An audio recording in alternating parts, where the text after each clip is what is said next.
అప్పుడు మెమరీస్ అంటే ఒక మంచి మెమరీస్ ఇప్పుడు మీడియా పరంగా మనది నాకు తెలుసు. సో దక్కన్ క్రానికల్ వాళ్ళు మీ ముఖ చిత్రం మీద వాళ్ళ టీవీ గైడ్ ముఖ చిత్రం అవును మీద సార్. రాజ్ కుమార్ బొమ్మ వేసి అవును సార్. ఆ, ఇది టెలివిజన్ 2001లో సార్. ఆ, 2001లో నేను మన ఆర్కే టెలిషో రాఘవేంద్రరావు గారి బ్యానర్లో అప్పుడు మ్మ్. నాది మనోయజ్ఞం జరుగుతూ ఉంది సార్ షూటింగ్. ఉమ్, మనోయజ్ఞం జరుగుతుంటే లొకేషన్లో మార్నింగ్ మన ఝాన్సీ గారు ఉన్నారు కదా సార్, యాంకర్ అవును. ఝాన్సీ గారు. ఉమ్, ఆవిడ కూడా అందులో యాక్ట్ చేస్తున్నారు, ఝాన్సీ ఓకే గారు కూడా ఓకే మనోయజ్ఞంలో. మనోయజ్ఞంలో. వచ్చి రాజ్ కుమార్ గారు మీది డెక్కన్ క్రానికల్లో వీక్లీ సాటర్డే వచ్చి ఆ సినీ గైడ్ దాని మీద మీది కవర్ పేజ్ వచ్చి అవును. మీది ఇది వచ్చింది అన్నారు. వాళ్ళ అంటే అందులో ఏంటంటే ఆ వారానికి సంబంధించినటువంటి మొత్తం ఏ ఛానల్లో ఏంటి ఏ టైంలో ఏ ఏమొస్తుంది టైంలో ఏమొస్తుంది? ఇదంతా ఒక గైడ్ అది గైడ్ సార్. అవును అంతే. అవును అని చెప్పారు సార్. ఉమ్, అనగానే నేను వెంటనే మా స్టాఫ్కు చెప్పి ఒక 4 కాపీలు తీసుకురండి, ఏదో వచ్చిందంట అని చెప్పి పంపించాం. అంటే మెడ్రాస్లో నాది ఇంటర్వ్యూ తీసుకున్నారు సార్. ఉమ్. ఆ, ఎవరు ఇట్లాగ వాళ్ళేనా? ఇంగ్లీష్ పేపర్ వాళ్ళు మీ ఆ. దగ్గర ఇంటర్వ్యూకి వస్తున్నారండి అని చెప్పారు నాకు, బాలాజీ టెలిఫిల్మ్స్ షూటింగ్లో. ఓకే. నాకు ఇంకా పేరు కూడా గుర్తు. ఆవిడ జర్నలిస్టు మీనాక్షి గారు ఉమ్, అనుకుంటా, మెడ్రాస్లో వచ్చి ఓకే మా సెట్కి వచ్చి తీసుకున్నారు ఇంటర్వ్యూ నాది. ఓకే మనం ఏమనుకుంటాం సార్, ఇంటర్వ్యూ మామూలుగా ఒక ఇంగ్లీష్ దీంట్లో పేపర్లో వస్తుంది వస్తుంది. అనుకున్నాం. కానీ ఆ టైంలో ఇది లోపల ఒక 4 పేజెస్ మొత్తం కవర్ స్టోరీ లాగా అంట. వచ్చి అవును. ఉమ్, ప్లస్ కవర్ పేజీ నాది వచ్చింది. వచ్చి దాని కింద ఇది వచ్చేసి టెలివిజన్స్ మెగాస్టార్ అని మెగాస్టార్. వేసారు అనమాట. అసలు నాకు ఏం అర్థం కాలే. చూసారా రాజ్కుమార్ గారు ఎలా వచ్చింది చూడండి అని చెప్పి ఝాన్సీ గారు చెప్తే తెప్పించుకొని చూసాము. అలా వచ్చి చూసి నాకు ఆ, కనీసం ఎవరికి థ్యాంక్స్ చెప్పాలో కూడా అర్థం కాలే నాకు అసలు. అంటే అప్పుడు కొంచెం అంటే మిమ్మల్ని ఇంటర్వ్యూ చేసిన వాళ్ళు ఎవరో వాళ్ళ ఫోన్ నెంబర్ కూడా లేదా? అసలు లేదు సార్. అప్పుడు ఈ సెల్ ఫోన్ సిస్టమ్ అనేది అంతగా కొంచెం అప్పుడప్పుడే అప్పటికి వస్తుంది. ఇంకా ఇది అంత అంత ఇది familiar అవ్వలేదు సార్. కాదు లేదు ఇంకా. సార్. ఉమ్, ఏదన్నా ల్యాండ్ ఫోన్లు అంతవరకు అలా ఉండేది ఎక్కువ. ఆ, ఎట్లా చెప్పాలి ఏంటి అసలు, అక్కడ మెడ్రాస్లో వచ్చి ఇంటర్వ్యూ తీసుకున్న వాళ్ళే ఇది అనేది కూడా అర్థం కావట్లే నాకు. తెలియదు అంతగా పోలేదు అది. ఆ మైండ్లో వాళ్ళే చేశారేమో. వాళ్ళు అంటే చేశారా? మీకు వెరీ ఫస్ట్ టైం మీది అలా ఒక ముఖ చిత్రం రావటం ఒక మ్యాగజైన్ మీద అంటే సినిమాలకి మన కవర్ పేజ్ అలాంటివి వచ్చినాయి అలాంటివి కానీ, వచ్చినాయి సార్. ఒక స్టోరీ లాగా మాత్రం రావటం స్పెషల్. ఇంగ్లీష్ పేపర్లో మనది కవర్ పేజ్ చేసి రావడం అనేది first time. Very first time. First టైంతో నాకు అసలు ఏం అర్థం కావట్లా. కనీసం ఎవరిని అడగాలి, ఎవరికి థ్యాంక్స్ చెప్పాలి, ఎవరికి చేసి చెప్పాలి అనేది కూడా నాకు మైండ్లోకి ఎక్కట్లా. అదే సో ఆ విధంగా అలా జరిగింది. అదొక నాకు ఒక థ్రిల్లింగ్ లాగా ఉండింది నాకు అసలు. థ్రిల్లింగ్ ఎక్స్పీరియన్స్ అది. Thrilling అలా చూసుకోవడం experience. అనేది మన దాన్ని మామూలుగా మన సినిమా పత్రికల్లో అవి చూసుకోవటం వేరు. ఆ, ఇలా ఒక ఇంగ్లీష్ మ్యాగజైన్ కవర్ అవును. పేజ్ మీద వచ్చి రావడం అనేది దాని 4 పేజీల లోపల ఒక స్పెషల్ స్టోరీ లాగా స్పెషల్ స్టోరీ, ఇంక్లూడింగ్ ఆ ఇమేజెస్, ఇంటర్వ్యూ. ఇంటర్వ్యూ ఇవన్నీ మొత్తం. అదే అదే సో అదొక ఈ అంతేగా. ఇంటర్వ్యూ ముఖంగా నేను డెక్కన్ క్రానికల్ వాళ్ళకు ఆ, నా కృతజ్ఞతలు ఎప్పుడు చెప్పుకుంటూ ఉంటాను నేను. అదే, ఎందుకంటే అదే. ఎప్పుడైనా కానీ సార్ ఆర్టిస్టులకి ఒక పొగడ్త కానీ లేదంటే వాళ్ళకి మంచి ఇది పాజిటివ్గా ఇది చేయడం అనేది ఒక ఎంకరేజ్మెంట్ tonic, కదా. sir. అవును, Encouragement, నిజంగా sir. మీరు అన్నట్టు టానిక్ అనేది టానిక్ కరెక్ట్. సార్. అవును. అది ఒకలాంటి ఒక బూస్టింగ్ లాగా ఉంటుంది. సో ఉత్తేజం ఇంకా ఉత్తేజం, మరింత ఉత్తేజం ఉత్సాహంగా అవును మనం సార్. పని అంటే ఎనర్జీని ఇస్తుంది, మంచి Yes, sir. ఎనర్జీని Yes, ఇస్తుంది sir. అది. అలాంటి ఇప్పుడు మనం ఒక ఆర్టిస్ట్ కానివ్వండి, టెక్నీషియన్ కానివ్వండి, ఒక ఇదేం సార్, మనము వాళ్ళ చేసిన పనిని గుర్తించి ఒక ఇది ఇస్తే కనుక వాళ్ళు ఇంకా కొంచెం ఇదవుతారు సార్. వాళ్ళు ఇంకా ఈవెన్ మీకు సెట్స్ లో కూడా అలాంటి ఎక్స్పీరియన్స్లు ఉంటాయి కదా. సార్ చేసేటప్పుడే కనుక ఎవరన్నా శబాష్ అన్ననో శభాష్ భలే అన్నో చేసావు లేదా అని. ఒక షాట్ అయిన తర్వాత వాళ్ళకి పక్కన ఉన్న వాళ్ళందరికీ నచ్చేసి క్లాప్స్ కొట్టారనుకోండి సార్, అవును, ఆర్టిస్ట్ కి ఒక ఛాతి ఉప్పొంగిపోతుంది కదా. ఉప్పొంగిపోతారు సార్. అవును. సో అదొక వెరీ గుడ్ ఎక్స్పీరియన్స్ సార్ అది. అదే. అంటే ఆ రోజులు ఒకసారి వెళ్తే మీరు అంటే గురువు గారి దగ్గర ఉన్నప్పుడు అవును అమ్మ రాజీనామా చేసినప్పుడు అవును సార్. ఆ సినిమా మంచి విజయం సాధించడం, అట్లా మీరు అందరూ దృష్టిలో పట్టడం, ఎవరి ఇతను కొత్త కుర్రాడు వచ్చాడు రాజ్ కుమార్ అంట, చిరంజీవి గారి లాగా చూడటానికి చూపులు కచ్చం చిరంజీవి లాగా ఉన్నాడు అనే పేరు వచ్చినప్పుడు అప్పుడు చాలా ఇది అనిపించిందా మీకు అసలు? అంటే సార్ యాక్చువల్గా టు బి ఫ్రాంక్ ఇక్కడ ఒకసారి నాకు మీద నాకే డౌట్ అసలు నేను రాజ్ కుమార్ అనే వాళ్ళది రావట్లేదు ఏంటి అనుకున్నా స్టార్టింగ్లో నాకు నేను అవన్నీ పక్కన పెట్టండి. ఫస్ట్ అలా వచ్చినప్పుడు మీకు ఆ, అనిపించింది ఏంటి అంటే చిరంజీవి గారితో పోలుస్తున్నారేంటి నన్ను అంటే అంటే రాజ్ కుమార్ అని కాకుండా ఇదే అదే సార్ స్టార్టింగ్లో నాకు కార్తీక్ లాగా ఉండేవాడని ఎక్కువ అంటుండేవాళ్ళు నన్ను. ఓకే.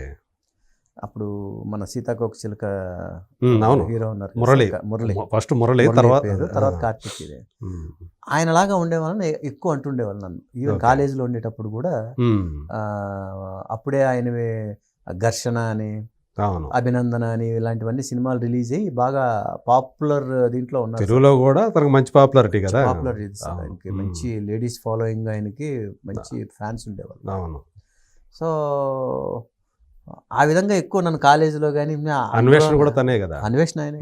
అవును. సో అతనితో ఎక్కువ పోలుస్తుండేవాళ్ళు. ఓకే.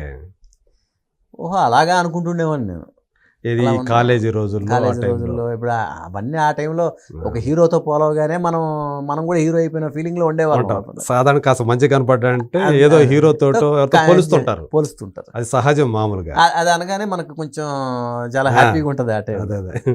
సో తర్వాత ఇండస్ట్రీకి వచ్చిన తర్వాత ఈవెన్ సార్ మన దీంట్లో కూడా డబ్బు భలే జబ్బు అని ఒక సినిమా చేశాను అవును. ఫస్ట్.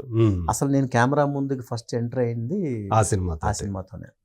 మా గురువు గారు నన్ను స్క్రీన్ టెస్ట్ చేసి 3 సినిమాలకు అగ్రిమెంట్ తీసుకున్నారు నా దగ్గర. ఓకే. దాసరి గారు, దాసరి నారాయణరావు గారు మా గురువు గారు. తారక ప్రభు బ్యానర్లో 3 సినిమాలకు అగ్రిమెంట్ చేసాం అనమాట. 1016 నాకు నా ఫస్ట్ రెమ్యునరేషన్ మా గురువు గారి చేతుల మీద సో ఆయనే మీకు అందజేశారు అనమాట. 1016 ఓకే. అది ఇచ్చారు 89లో. 89లో 89 డిసెంబర్ 6 నేను ఓకే. మెడ్రాస్ చివర- వచ్చాను. అవును. ఆ టైంలోనే జనవరి డిసెంబర్ లాస్ట్ జనవరి ఆ టైంలో గురువు గారిని కలవడం జరిగింది. ఓకే. జరిగి తర్వాత ఇంకా నాకు స్క్రీన్ టెస్ట్ చేసి ఇది చేశారు. ఓకే. అప్పుడే మంది ఏంటంటే పేపర్లో 1116 అనేది ఏంటి? అది నెలకే లేకపోతే సినిమా కాదు సార్, మొత్తానికే? ఫస్ట్ నాకు ఆయన చేతుల మీదుగా చెక్ ఇచ్చారు.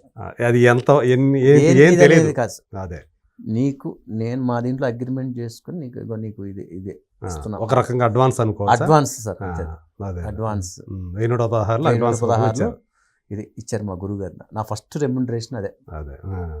సో ఏం చేశారు దాన్ని?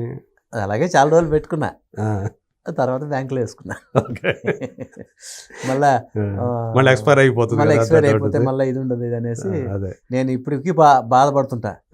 ఇప్పుడున్నలాగా ఇది ఉంటే అదే స్క్రీన్ షాట్ తీసి పెట్టుకొని మా గురువు గారు ఇచ్చారు. ఎందుకంటే ఆయన సైన్తో ఉండేది. అదే ఆయన సైన్ చేసిన చెక్ అది.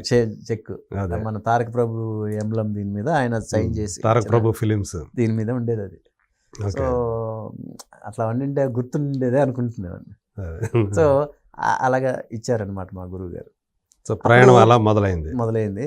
పేపర్లో వచ్చేసి ఒక చిన్న బాక్స్ ఇంతే సార్, ఒక బాక్స్ కట్టి మా గురువు గారు నేను ఉన్న ఫోటో ఫస్ట్ నేను ఆ ఫోటో కూడా ఇస్తాను మీకు. ఆ ఫోటో వచ్చి మ్యాటర్ వచ్చింది. ఓకే. ఇట్లా కొత్త హీరోని ఇంట్రొడ్యూస్ చేస్తున్నాను తారక ప్రభు బ్యానర్లో అని చెప్పి మా గురువు గారు చెప్పినట్లుగా వచ్చింది. ఓకే. ఇది తర్వాత ఒక దీంట్లో అరవింద్ గారిని కలవడము ఒక జిమ్లో. తర్వాత ఆయన సడన్గా నన్ను చూడగానే హాయ్ కార్తీక్ అన్నాడు.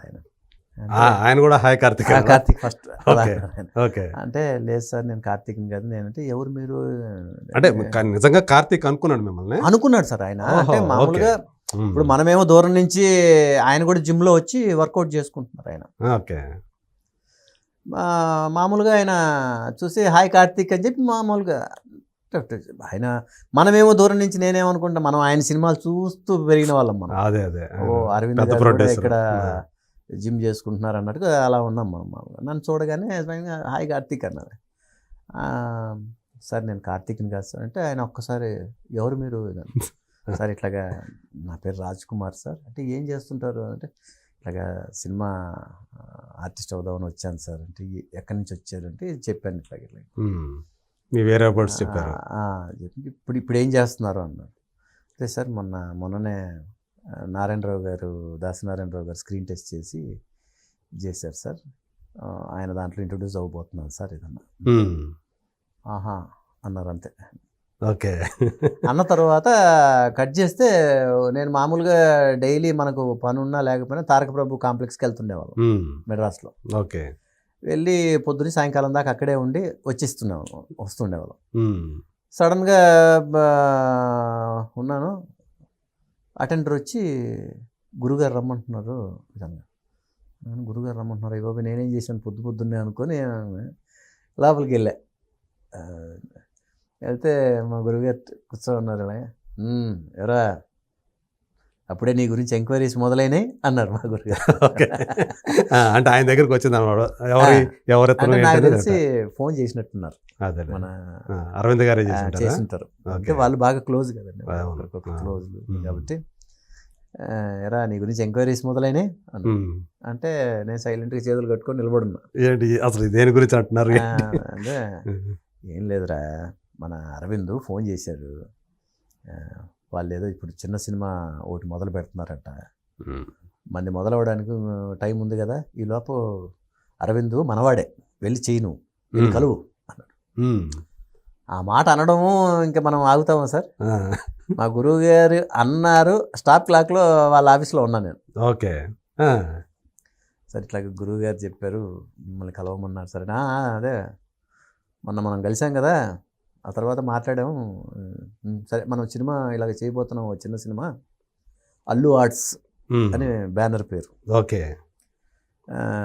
దాంట్లో గీతా ఆర్ట్స్ కాదు, అల్లు ఆర్ట్స్. గీతా ఆర్ట్స్ వచ్చి పెద్ద సినిమాలు చేస్తుండేవి, అల్లు ఆర్ట్స్ చిన్న సినిమాలు చేయడం కోసం అని అప్పుడు స్టార్ట్ చేశారు.